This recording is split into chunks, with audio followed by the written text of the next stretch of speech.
pourquoi le choix de notre classe d'actifs d'investissement influe énormément sur la façon dont on va voir les choses, dont on va voir les conditions de marché et les fluctuations.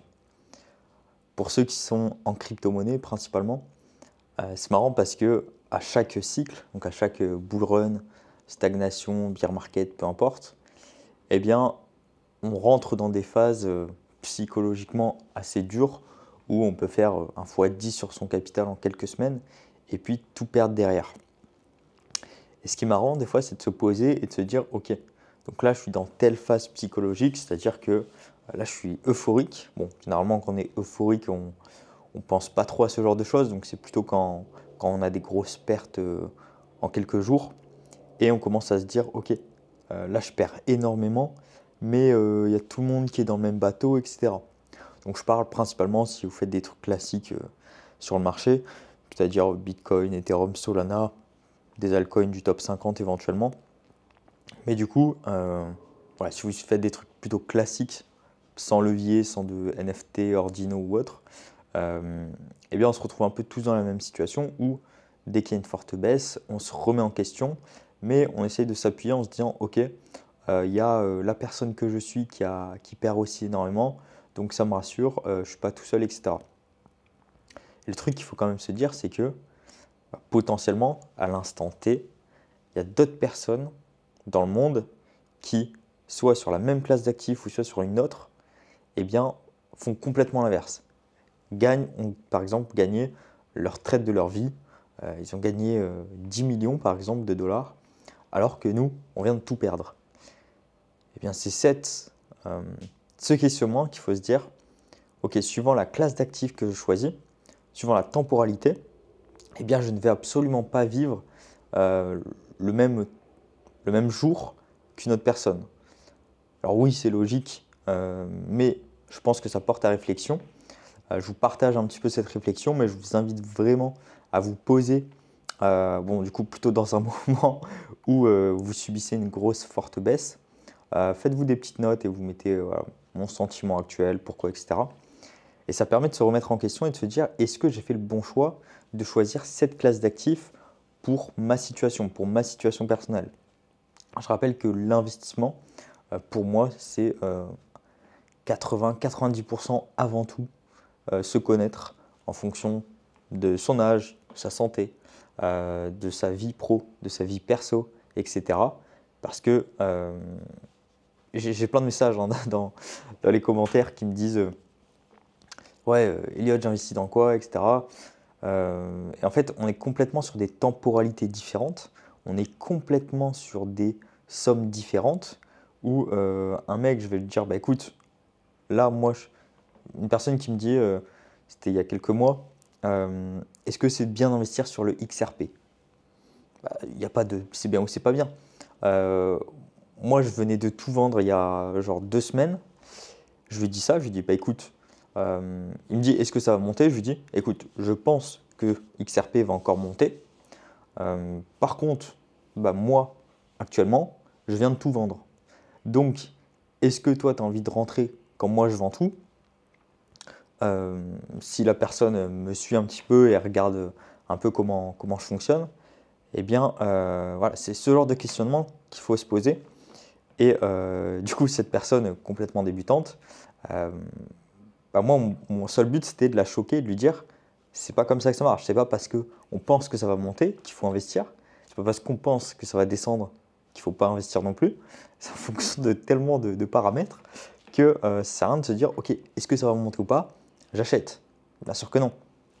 Euh, c'est plus quand je rentre, quand je sors, quel timing aussi. Il y a beaucoup de personnes qui négligent la notion de timing et disent ok, je rentre à tel prix, je ressors à tel prix.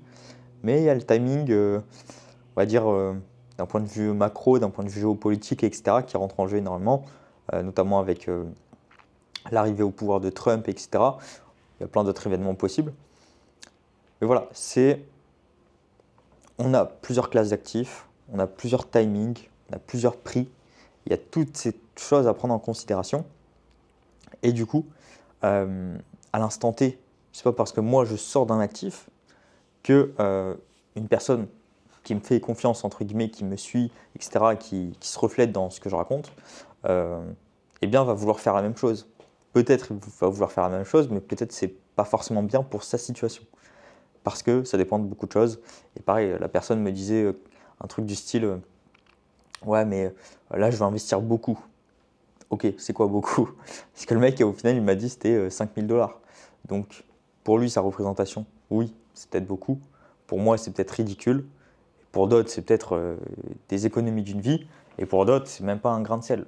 Donc, faut vraiment se dire qu'on n'est pas, on n'est pas le centre du monde.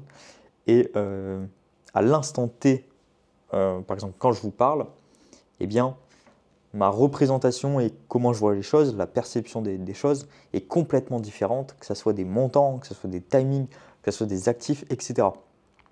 Moi, le but, depuis le dernier bull run où j'ai pris une énorme claque, bon, c'est celui que j'ai le plus réussi aussi, eh bien, mon but à moi, c'est de sortir du côté spéculatif crypto pour aller plus sur le côté private equity, startup, etc., qui peuvent pour autant agir sur le marché des crypto-monnaies, émettre un token, etc.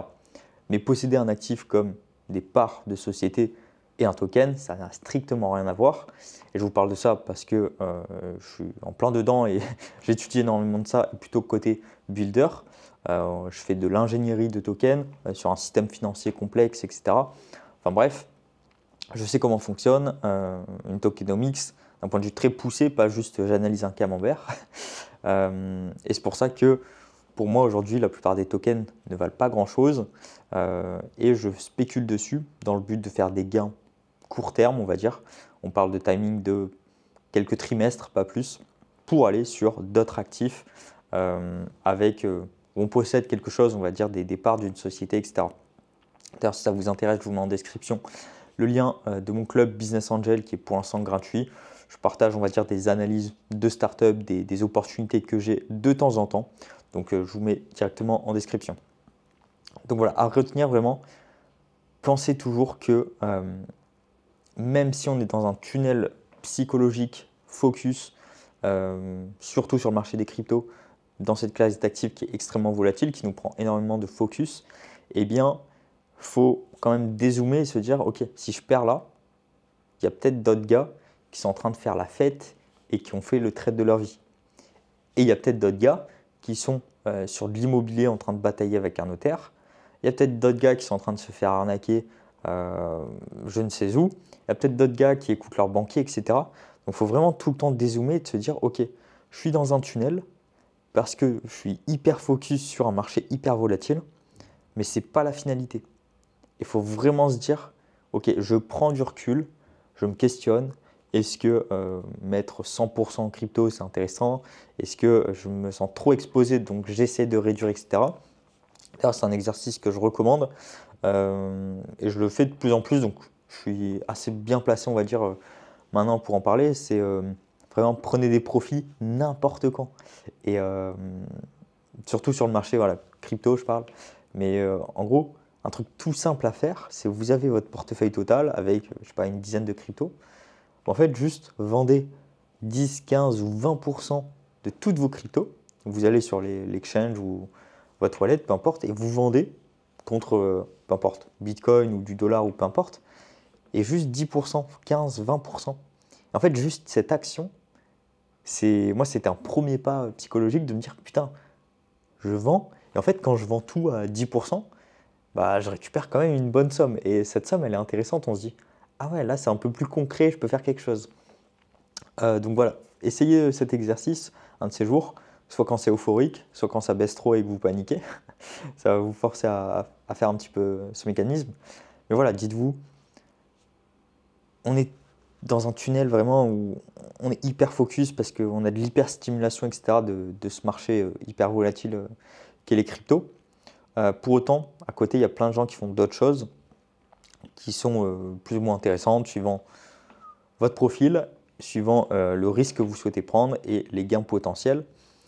Mais pour terminer, le marché crypto, et surtout quand on parle de bull run, de cycle, etc., ce n'est pas une finalité. Il ne faut pas se dire j'attends d'atteindre 1 million pour tout sortir. Ça, c'est le truc le plus débile à faire. Bon, il y aurait beaucoup de choses à dire, mais ce n'est pas du tout la finalité. Il y a d'autres classes d'actifs qui permettent de faire des gains similaires, voire même supérieurs, avec un risque inférieur. Et je parle principalement du coup du private equity, en français du coup des sociétés non cotées en bourse. Ça peut être de la start-up, donc des sociétés qui se lancent et qui n'ont pas grand-chose, donc le risque est plus élevé, mais le potentiel de gain est plus important. Ça peut être ce qu'on appelle du private equity, où les sociétés sont plus matures.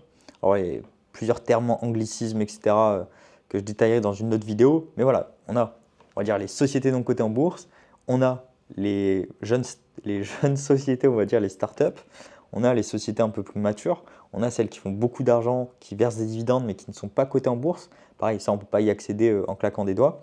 Mais ce sont une classe d'actifs qui permet de gagner beaucoup d'argent sans pour autant prendre un risque hyper spéculatif sur un token.